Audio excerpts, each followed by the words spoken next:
यार कहाँ है ये तो थोड़ा कंफर्म कीजिए।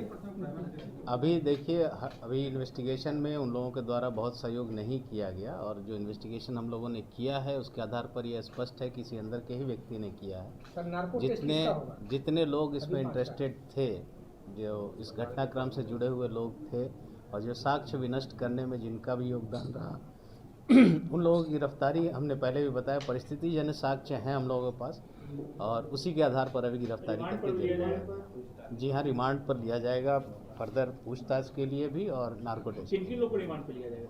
वो हम लोग देखते हैं, जैसे इन्वेस्टिगेशन हम लोग के आगे बढ़ेगी आवश्यकता अनुसार हम लोग रिमांड पर लेंगे। नार्को टैक्स किसका होगा सर? अभी फिलहाल एक मसूद है एचआर मैनेजर, उनका हम लोग फोकस कर रहे हैं। बाकी इन्वेस्टिगेशन में कोई और किसी और व्यक्ति पे लगता है कि उसका भी आवश्यकता है, उसकी भी नार्को टेस्ट करवाने की, तो उसके भी हम लोग करवाएंगे। ये लगता है कैशलेस से जुड़ा हुआ है क्या? कैशलेस जो होता है उससे जुड़ा हुआ है? नहीं, अभी मैंने कहा अभी एग्जैक्ट किस स्कीम से जुड़ा है उसको जोड़ना अभी हमारे लिए पॉसिबल नहीं है, बट उस एंगल पे हम लोग जांच कर रहे हैं। कुछ भी क्लैरिटी आएगी तो आप लोग समझ। मकसूद का क्या रोल था सर? साक्ष्य विनष्ट करने में और सभी का भी जितने लोग हैं सबका एक कॉन्स्पिरेसी और साक्ष्य विनष्ट करना, ये दो मेन हम लोग अभी जो चार्जेस हैं वो उन पे हम लोग जेल में प्रेम प्रसंग ये थे अभी तक जो आया इन्वेस्टिगेशन उसमें तो यही था। सर ये कितने दिनों से आपस में विवाद चल रहा था इन लोगों के बीच में? देखिए एग्जैक्ट टाइमलाइन फिक्स करना मुश्किल है, बट हम लोग को लगता है कि 1.5 से 2 महीने के पहले से ये मामला दोनों का जो है प्रकाश में आया था और तभी से संभवतः विवाद चल रहा सर होगा। सुरभीराज के साथ मारपीट पहले की गई थी, उसके बाद गोली मारा गया था। उनके शरीर पे कुछ जख्म पाए गए हैं। पोस्टमार्टम रिपोर्ट, डिटेल रिपोर्ट का हम लोग इंतज़ार कर रहे हैं, बट उसके जख्मों को देखने से तो यही लगता है कि पहले मारपीट हुई होगी और उसके बाद जो गोली मारी गई है। सर कौन पोस्ट पे थी जिनके साथ प्रेम प्रसंग? डायरेक्टर थी वहाँ। ये हॉस्पिटल जो एशिया है अच्छा। वो किसके नाम से रजिस्टर्ड है? वो सुरभि और इनके पति राकेश रोशन, इन दोनों के ही नाम पर। जो महिला कर्मचारी थी कौन पोस्ट पे थी वहाँ पे अस्पताल में? पोस्ट उनका तो पता नहीं, वहीं पे स्टाफ है, हम पोस्ट बता देंगे आपको। नहीं थी शायद, अब डिवोर्स हो गया। पति ने स्वीकार किया अपना अपराध? नहीं, अभी अपराध किसी ने स्वीकार नहीं किया है, किया होता तो हम आपको बता देते, बट हमारे पास सर्कमस्टेंशियल एविडेंसेस हैं जिससे स्पष्ट है कि इन लोगों की इसमें सहभागिता है। जो 15 सीम मिला है सर, वहाँ पे उनके आपस में बातचीत का कुछ उसमें एविडेंस मिला पुलिस को, अलका और राकेश को? उन दोनों की जो मोबाइल नंबर्स हैं हमारे पास उसमें हैं, काफ़ी हैं, बट जो सिम मिले हैं उस पर हम लोग इन्वेस्टिगेशन अभी कर रहे हैं। हत्या की प्लानिंग ये लोग कब से कर रहे हैं, ये कुछ आपकी जांच में आया? ये अभी अनुसंधान चल रहा है, अभी हम लोग इस पर कुछ नहीं बता पाएंगे। घटनास्थल से क्या कुछ बरामद हुआ था सर? वो डिटेल प्रेस विज्ञप्ति में आप लोग को दी गई है। शराब की बोतल जो कमरे से मिली थी वो कहाँ से थी, कौन है? इन्वेस्टिगेशन जैसे आगे बढ़ेगी ये सब माइन्यूट डिटेल्स आप लोगों को अच्छा, बता जिस वेपन को देंगे। यूज किया था क्या उसमें साइलेंसर लगा हुआ था?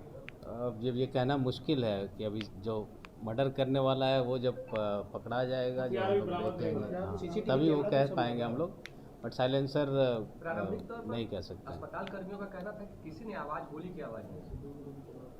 जो लोग बगल में हैं, घटना स्थल के ठीक बगल में है, उनको कम से कम मारपीट और। नमस्कार, टाइम्स ऑफ क्राइम में आप सबों का स्वागत है और मैं हूं संतोष सिंह।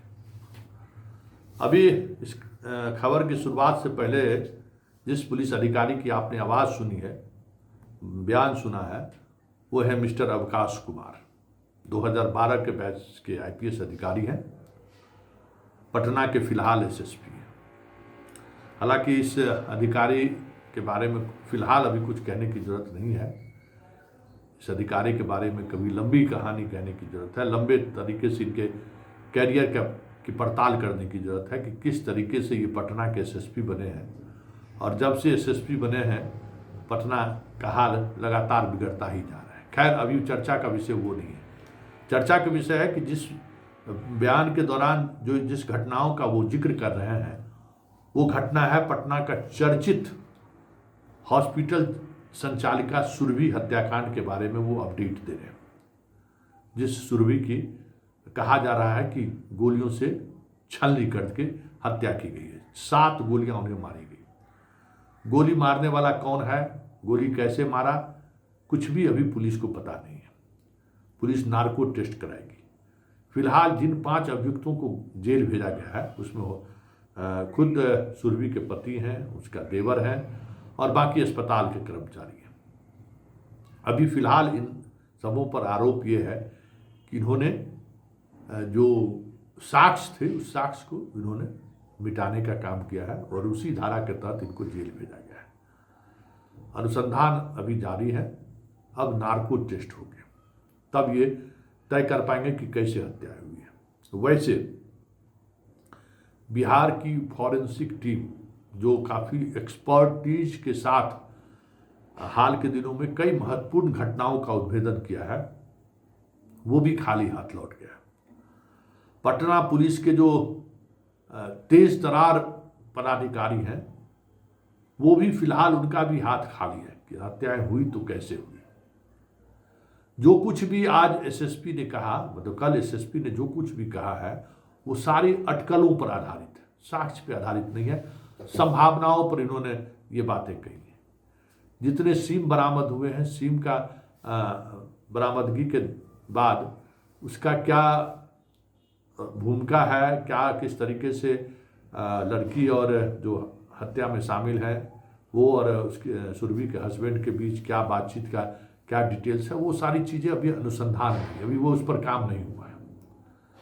मतलब इतना महत्वपूर्ण मामले को या तो पटना पुलिस कैजुअली ले रहा है, सामान्य तौर पर ले रहा है, या फिर इस पूरे घटनाक्रम में इस तरीके से अंजाम दिया गया है कि पुलिस को पूरी घटना को कह सकते हैं कि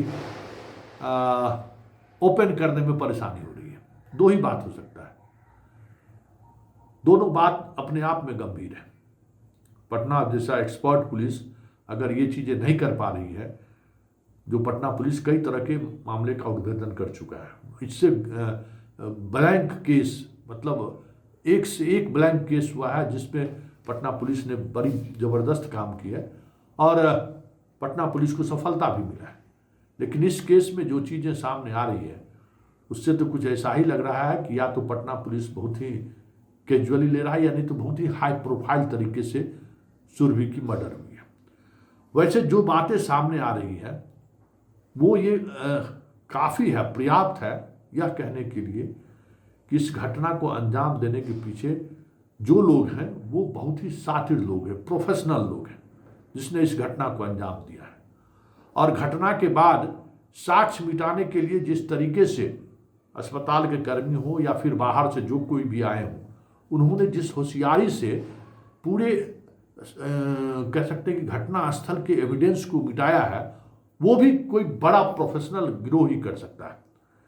क्योंकि फॉरेंसिक टीम की पूरी कोशिश के बावजूद भी दूर दूर तक कोई साक्ष्य नहीं मिला है। एक और बात जो सामने आई है कि पटना पुलिस का अनुसंधान मूलतः सीसीटीवी पर आधारित रहा है। पटना में सीसीटीवी में मिल गया तो फिर मिल गया, नहीं मिला तो फिर कोई कह सकते हैं कि उद्भेदन की संभावनाएं कम हो जाती है। बहुत सारे मामले ऐसे आए हैं कि सीसीटीवी नहीं मिला तो फिर पुलिस अंधेरे में ही तीर चलाना शुरू कर देती है। ये बात जो है सब अपने आप में जो है गंभीर बात है कि आखिर पटना पुलिस जो प्रदेश की राजधानी की पुलिस है, काफ़ी इन्हें के सपोर्ट भी मिलता है, मतलब हर तरीके के टेक्निकल सपोर्ट भी मिलता है। और विनय कुमार जैसे डीजीपी हैं जो कह सकते हैं कि टेक्नोलॉजी के आधार पर कांड के उद्भेदन करने में मास्टर माने जाते हैं। आज के तारीख में भी आसपास बिहार पुलिस में बहुत कम ऑफिसर हैं।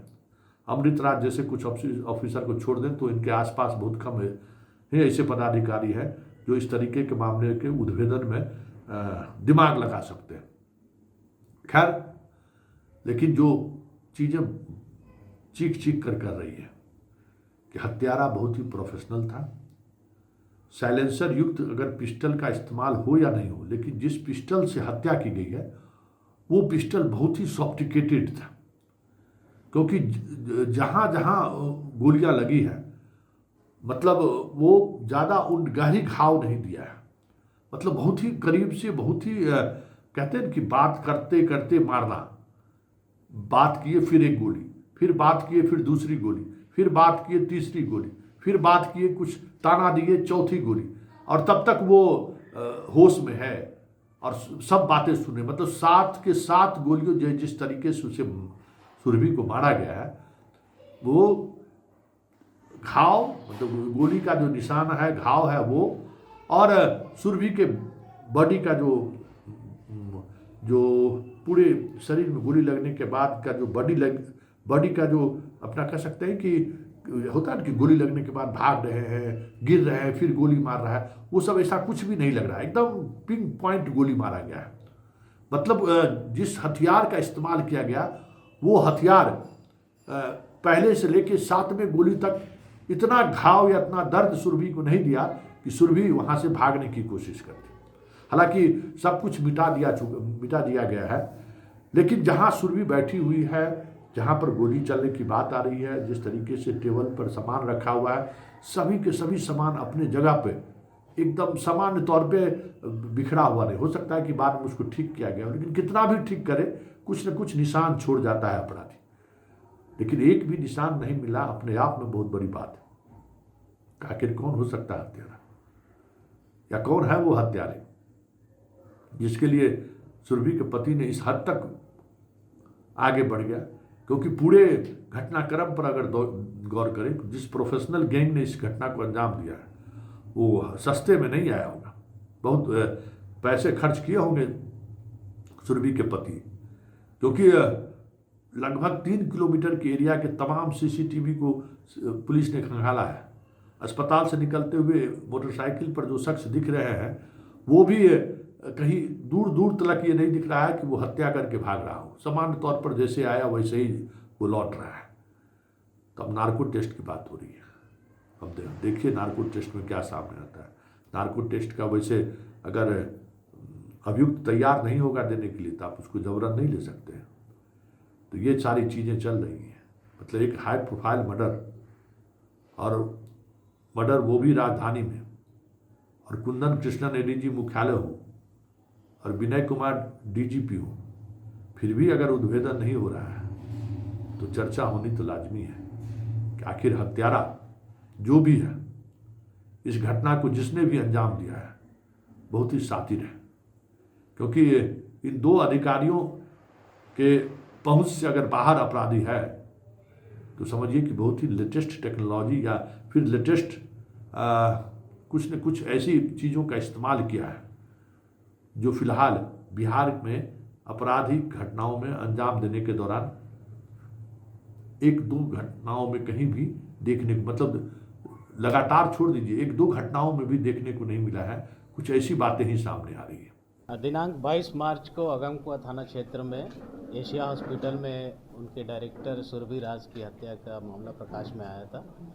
इस पर प्राथमिकी दर्ज करते हुए, अज्ञात अभियुक्तों के विरुद्ध प्राथमिकी दर्ज करते हुए इसमें केस के डिटेक्शन के लिए और गिरफ्तारी के लिए एक विशेष अनुसंधान दल का गठन किया गया था SP ईस्ट के नेतृत्व में, जिसमें वहाँ के अनुमंडल पुलिस पदाधिकारी, थानाध्यक्ष और टेक्निकल सेल की टीम उसमें लगाई गई थी।